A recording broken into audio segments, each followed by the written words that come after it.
Hello students, welcome to my YouTube channel. দেখো, তোমাদের ভাষা চর্চা বইয়ের ক্লাস 7-এর ভাষা চর্চা বইয়ের দ্বিতীয় অধ্যায় আমরা শুরু করছি। এখানে দ্বিতীয় অধ্যায় কি বলছে? বাংলা বানান। এই অধ্যায়টি তোমাদের জন্য খুবই ইম্পর্ট্যান্ট। সমস্ত অধ্যায় জানা দরকার, কিন্তু এখানে বাংলা ভাষায় যে সমস্ত বানান আছে, তোমাদের নিশ্চয়ই মনে হয় স বলার সময় তালব্য হবে না, মূর্ধন্য ষ হবে না দন্ত স হবে, তারপরে ন বলার সময় দন্তন্য হবে না মূর্ধন্য হবে, ই বলার সময় হ্রস্ব ই হবে না দীর্ঘ ই হবে। এগুলো কিন্তু খুবই মানে কনফিউজিং। তোমরা বুঝতেই পারো না যে কি লিখবো, তাই না? সেই জন্য অনেক সময় অনেক বানান ভুল হয়ে যায়, আর বানান ভুল হওয়ার কারণে নাম্বারও কাটা যায়, তাই না? বাংলাতে টিচাররা, ম্যাডাম স্যাররা তোমাদের খাতা দেখার সময় কি করেন? বানান ভুলের জন্য নাম্বার কাটেন কিন্তু, তাই না? অন্য কোনো বিষয়েও তো দেখা যায় না, কিন্তু তুমি যদি বাংলা লিখো বা বাংলার সাহিত্য মেলা হোক আর বাংলার ভাষা চর্চা হোক, সেখানে কিন্তু বানান ভুলের জন্য নাম্বার কাটা যায় অনেকের। তাহলে শুরু করছি দ্বিতীয় অধ্যায় বাংলা বানান। বাংলা ভাষায় লিখতে গিয়ে বাংলা বানান নিয়ে সমস্যায় পড়েননি এমন মানুষ খুঁজে পাওয়া কঠিন। তোমরা নিশ্চয় মাঝে মাঝে তালব্য দন্তেস্ব মূর্ধন্যস কিংবা দন্তেন্ন মূর্ধন্য বা হ্রস্বই দীর্ঘই বা হ্রস্বও দীর্ঘ নিয়েও খুবই বিপদে পড়ে যাও। তাই তোমাদের জন্য কখন কোনটা ব্যবহার করতে হয় সেটা এখানে ভালো করে বলে দেওয়া হয়েছে, ঠিক আছে? মনে হয় কি অযৌক্তিক আর অকারণ জটিলতা। কেন? হ্রস্বইর জায়গায় দীর্ঘ লিখলে কি এমন ক্ষতি হবে? দন্তেন্যর জায়গায় মূর্ধন্য লিখলে কি এমন ক্ষতি হবে? সেই তো একই রকম উচ্চারণ হবে, তাই না? এটা ঠিক যে ব্যাপারটা জটিল, কিন্তু অযৌক্তিক নয়। জটিল কিন্তু যুক্তিকতা এখানে আছে। মানে কেন লিখবো, ঠিক আছে? কেন লিখতে হবে সেটার একটা কারণ আছে। কেন দন্তেন্যর জায়গায় মূর্ধন্য হয়? তালব্য দন্তেস্ব মূর্ধন্যসের মধ্যে কোনটা কখন হয়, কখন হ্রস্বই বা হ্রস্বউ, কখন দীর্ঘই বা দীর্ঘও হয়, এর প্রত্যেকটি ক্ষেত্রেই আছে যুক্তি, ঠিক আছে? আর বানান কিন্তু অন্য হলে, ঠিক আছে, বানানের মধ্যে তুমি যদি মূর্ধন্য দিয়ে দাও, তাহলে কিন্তু কিছু কিছু ক্ষেত্রে সেই বানানের কিন্তু মানেও অন্য হয়ে যায়, ঠিক আছে? দন্তেনের জায়গায় মূর্ধন্য দিয়ে দিলে তার কিন্তু দেখবে আলাদা মানে আছে, আর দন্তেন্য লিখলে তার আলাদা মানে আছে, ঠিক আছে? তো সেই জন্য বানানটা সঠিক লেখা কিন্তু খুবই গুরুত্বপূর্ণ বিষয়। ঠিক আছে, সেই সব যুক্তির কয়েকটা তোমাদের কাছে বলবো। এখানে কিছু কিছু যুক্তি তোমাদের সঙ্গে আলোচনা করা হবে, কেন আমরা সঠিক বানান লিখবো বা সঠিক বানান লেখা কেন এত জরুরি। তবে তার আগে বলি, বাংলা বানানের ক্ষেত্রে বড় সমস্যা বাংলা ভাষার জন্মের ও বড় হয়ে ওঠার মধ্যে। যেহেতু বাংলা ভাষার মধ্যে সংস্কৃত ভাষা ও অন্যান্য ভাষার প্রচুর শব্দ আছে, তাই বাংলা ব্যাকরণের নিয়মের সঙ্গে মেনে চলতে হয় অন্যান্য ভাষার নিয়মও। আগের অধ্যায়ে এ বিষয়ে তোমাদের একটা ধারণা হয়েছে। আগের অধ্যায়ে বলেছি যে কোন সংস্কৃত ভাষা থেকে এসেছে, সেই শব্দগুলোকে আমরা তৎসম শব্দ বলবো, ঠিক আছে? তারপরে সে পালি প্রাকৃত এখান থেকে এসছে, সেগুলোকে তদ্ভব শব্দ বলবো। তারপরে অন্য অন্য প্রাদেশিক ভাষা থেকেও শব্দ এসেছে, বিদেশি ভাষা থেকেও শব্দ এসেছে, ঠিক আছে? দুটি ভাষা মিলে মিশ্র শব্দ তৈরি হয়েছে। এরকম আমরা অনেক শব্দ দেখেছি। তা এগুলো আগের অধ্যায়ে আলোচনা করা হয়েছে। যাই হোক, বাংলা বানান নিয়ে যুক্তিতর্ক আজও চলেছে। যদি তোমরা এই বাংলা শব্দ চ্যাপ্টারটা না দেখে থাকো, তাহলে এই ভিডিও শেষে আমি সেই ভিডিওটির লিঙ্ক তোমাদেরকে দিয়ে দেবো, তোমরা গিয়ে কিন্তু সেটা দেখতে পারো, ঠিক আছে? বাংলা বানান নিয়ে যুক্তিতর্ক আজও চলেছে, কিন্তু সেসব এড়িয়ে তোমাদের কাছে অতি প্রয়োজনীয় কয়েকটি নিয়মের কথা বলছি। এখন কিন্তু বাংলা বানান অনেকটা চেঞ্জ হয়েছে, ঠিক আছে? আগে অন্যরকম বানান লেখা হতো, এখন অন্যরকম বানান লেখা হয়। তো এখনের যে সমস্ত নিয়মগুলো আছে সেইগুলো নিয়ে আলোচনা করা হবে।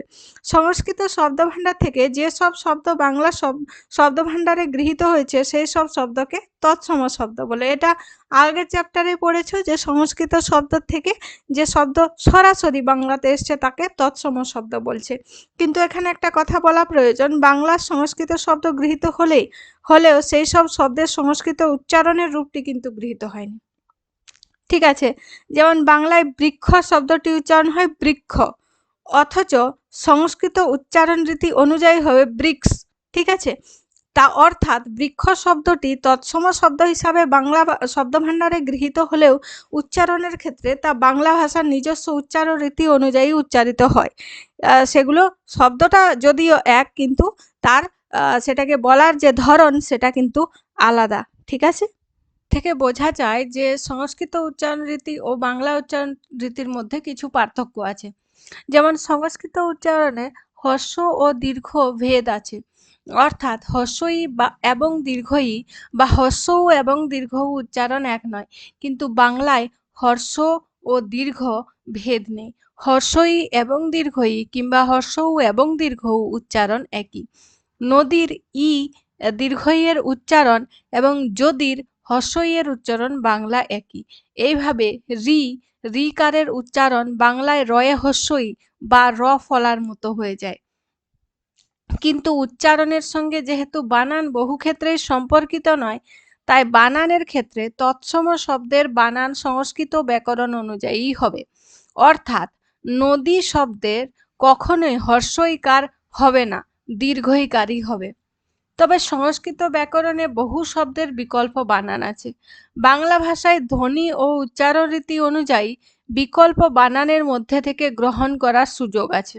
যেমন ধমনী ও ধমনী, এখানে দন্তের হ্রস্বইকার আর দন্তের দীর্ঘইকার দুটি বানানই সংস্কৃত ব্যাকরণ সম্মত। তাহলে দুটো বানানই আমরা লিখতে পারি। যেহেতু বাংলা ধ্বনিতে শুধু হ্রস্বই ধ্বনি সম্ভব, তাই ধমনীর পরিবর্তে ধম দন্তনয় দীর্ঘইর পরিবর্তে ধম দন্তনয় হ্রস্বই বানানকে গ্রহণ করাই যুক্তিসঙ্গত। তাহলে কোন কোনগুলো গ্রহণ করা হবে, কোন কোনগুলো হবে না?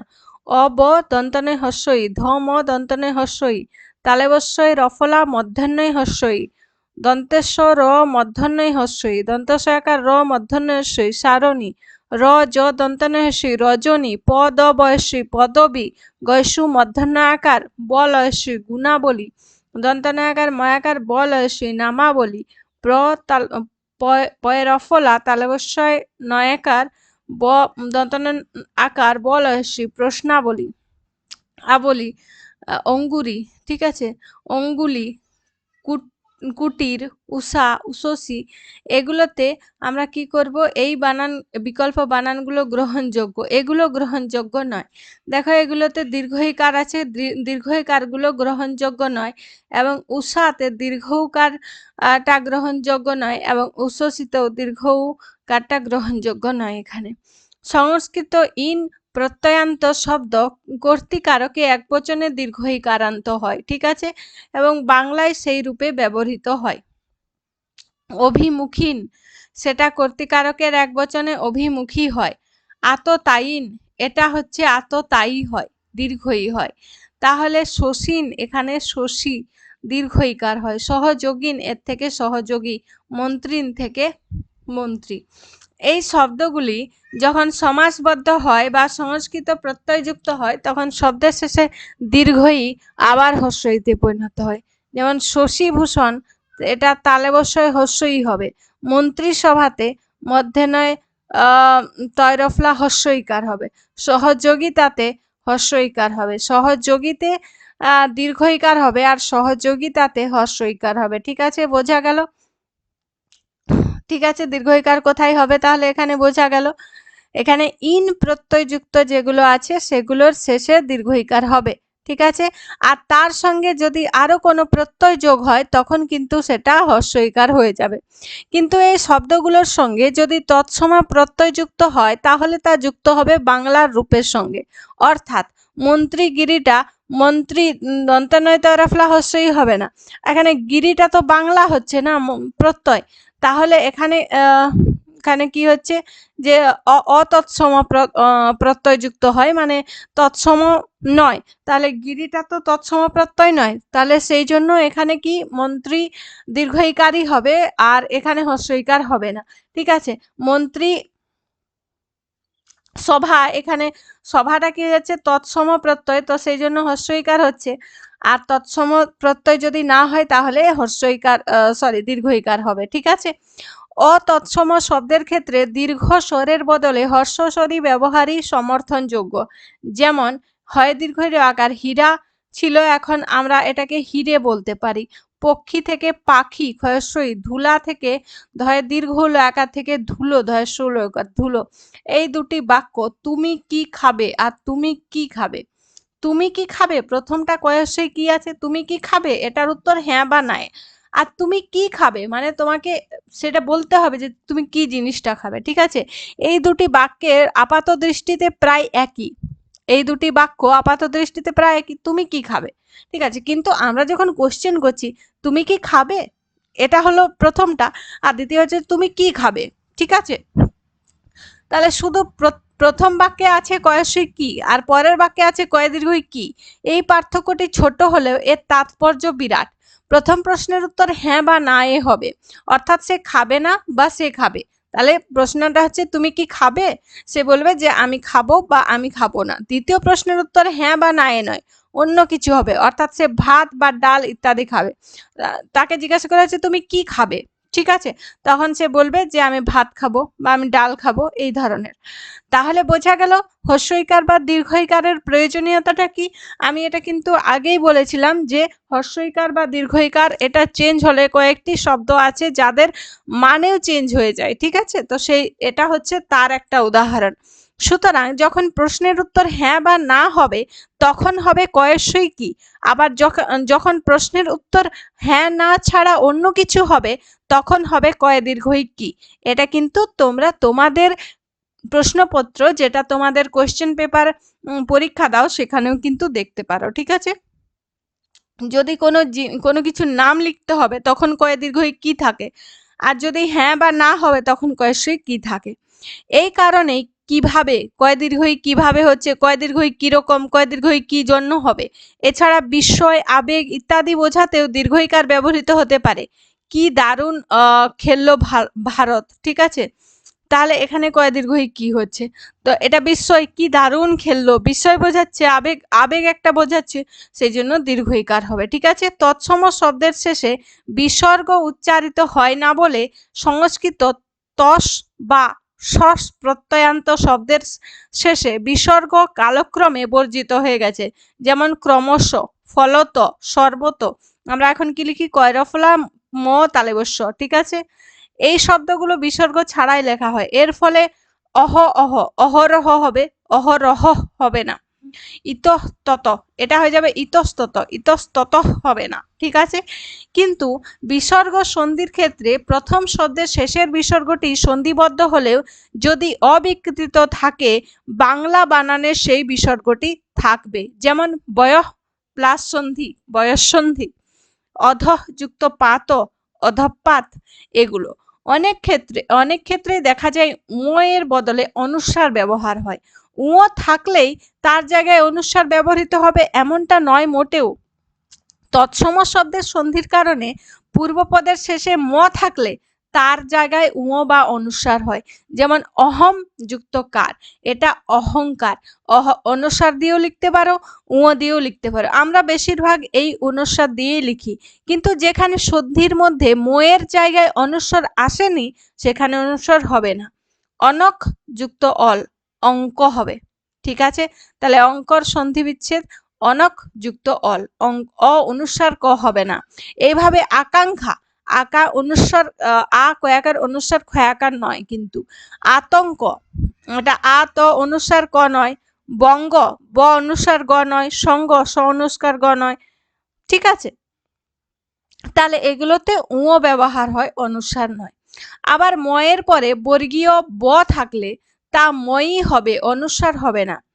আচ্ছা, এখন বলে রাখি যে আগে বাংলা বর্ণমালাতে দুটো ব ছিল, কিন্তু বর্তমানে সেই দুটো বয়ের বদলে একটি ব করা হয়েছে। এটা কিছুদিন আগে হয়েছে, সেই জন্য মনে হয় তোমাদের বইতে অ্যাড করা নেই। তো সমযুক্ত বোধন, এটা সম্বোধন হবে, সংবোধন নয়, ঠিক আছে। এটাই ময়ই থাকবে।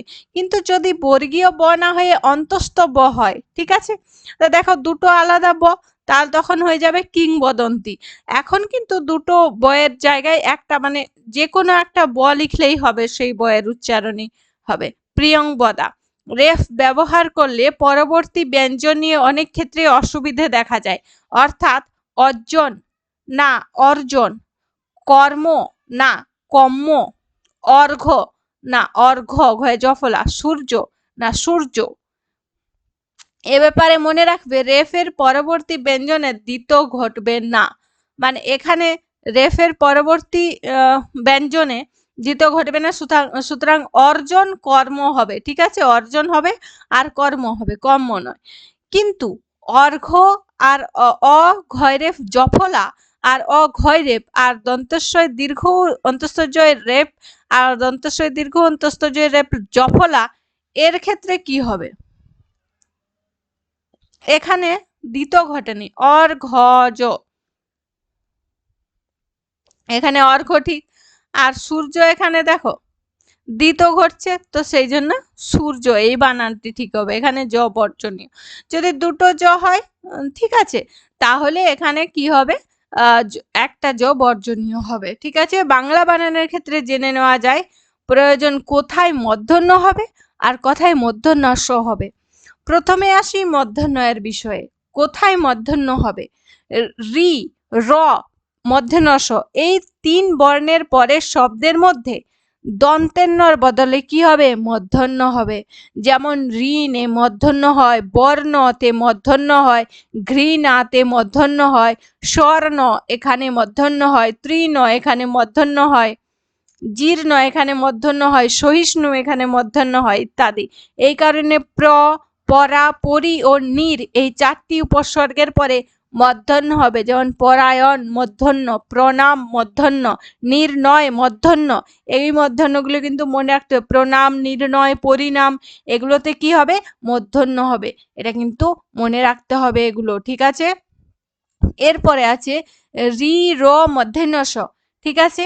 এরপর স্বরবর্ণ ক বর্গ, প বর্গ, জ, ব, হ এবং অনুস্বার ব্যবধান থাকলে মূর্ধন্য হয়। ক বর্গে কৃপণ, ঠিক আছে, মূর্ধন্য হচ্ছে। প বর্গ থাকছে হরিণ, ঠিক আছে, এখানে ব আর র একই রকম, তো সেই জন্য এখানে রটা নিয়েছে। হরিণ, পাষাণ, ঠিক আছে, স আছে, এখানে র আছে। গ্রহণ, ঠিক আছে, তো এগুলো থাকলে মূর্ধন্য হবে। কিন্তু উল্লিখিত বর্ণ ছাড়া অন্য বর্ণের ব্যবহার থাকলে দন্তন্য হবে। তাহলে বর্ষত নেই, তাহলে দর্শন হবে, অর্চনা, রচনা, প্রার্থনা এগুলো কি হবে? দন্তন্য হবে। প্রণাম এখানে মূর্ধন্য হচ্ছে আর প্রার্থনাতে দন্তন্য হচ্ছে, ঠিক আছে, মনে থাকবে। ট, ড আর ঢ এর সঙ্গে মূর্ধন্য হয়, কারণ ট, ঠ, ড, ঢর পরে কি থাকে? মূর্ধন্য থাকে। তো সেই জন্য যে যুক্তাক্ষর তৈরি হয় ট, ড আর ঢ দিয়ে, সেগুলোর সঙ্গে মূর্ধন্য হয়। খেয়াল করলে দেখা যাবে এসব ধ্বনি ট বর্গের অন্তর্গত, অর্থাৎ মূর্ধন্য ধ্বনি হওয়ায় স্বাভাবিকভাবেই মূর্ধন্য হয়, ঠিক আছে।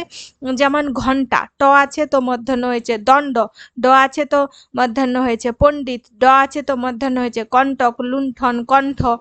একই কারণে ত, থ, দ, ধ ত বর্গের হচ্ছে, তো সেই জন্য ত, থ, দ, ধ দন্তন্য, তো সেই জন্য এখানে সব দন্তন্য হয়। যেমন চিন্তা, সন্তান, পন্থা, মন্দ, সন্ধ্যা এগুলো সবগুলোতে দন্তন্য হয়।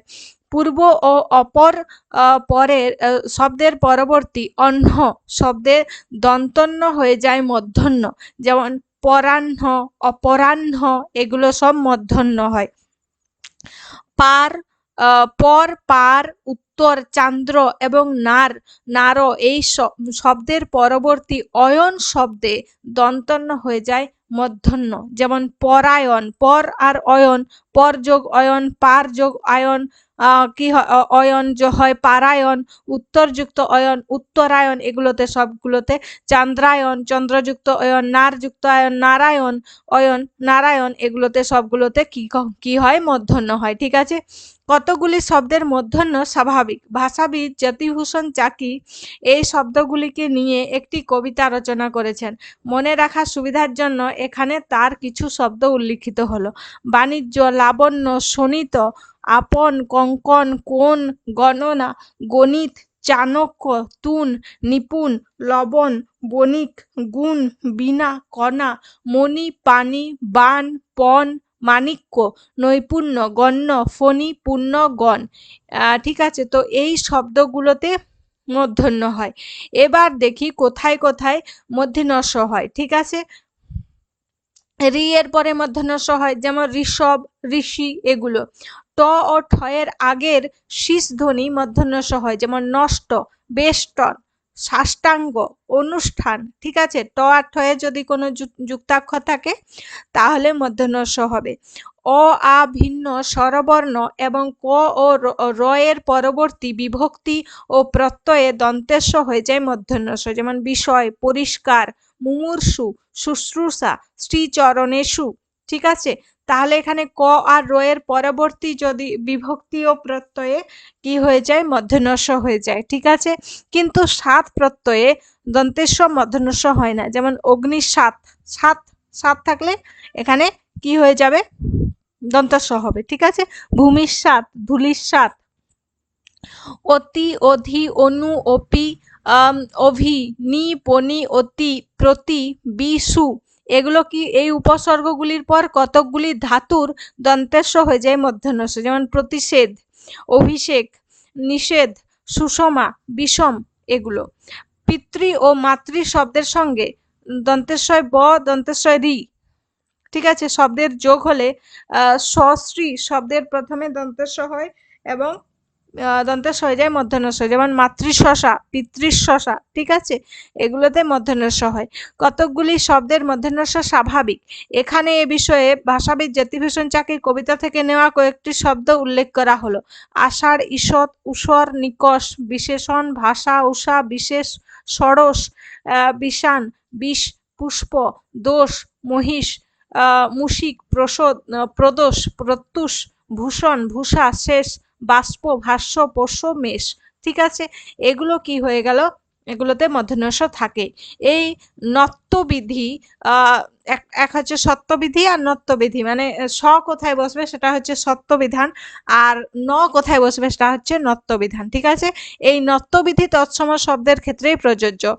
অতৎসম শব্দের ক্ষেত্রে দন্তেন্য হয় স্বাভাবিক, যেমন ঘরানা, চিরুনি, পুরনো, মানিক, রানী ইত্যাদি। আচ্ছা, এতক্ষণ যে আমরা দন্তন্য মূর্ধন্য মানে সত্যবিধান আর নত্যবিধান, স আর মূর্ধন্য কোথায় বসবে এর নিয়মগুলো পড়লাম, এগুলো কিন্তু শুধুমাত্র তৎসম শব্দের ক্ষেত্রেই প্রযোজ্য।